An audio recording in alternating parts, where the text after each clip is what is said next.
O'rtoqlar, mana bu videoni bitta ko'ringlar. Bu video Toshkent ko'chalarida olingan bo'lib, ko'rishinglar mumkin. 4 yokida 5 yoshli bola katta mashinalar to'la katta trassada shu o'zini kichkinagina mashinachasida ketyapti. Tabiiyki bu birinchidan o'rtoqlar, bu birinchidan qoidaga xilof. Ikkinchidan eng muhimi bu o'zining hayoti uchun xavfli. Nimaga deganda hech kimga sir emas, shu Toshkent ko'chalarida yoshlar shashka qilib ketadi.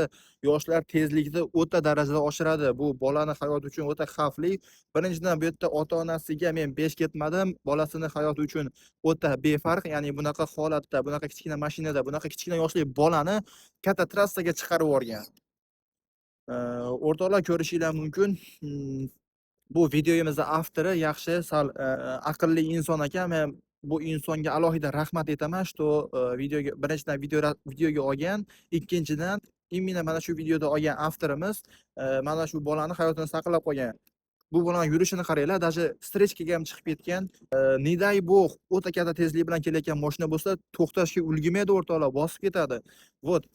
Mana imенно mana shu videomiz avtori, bugungi qahramonimiz bu inson shu bolani yo'lini to'sib turib, yo'ldan chekkaga chiqargan, ya'ni bolani hayotini imенно mana shu videoda avtori saqlab qolgan.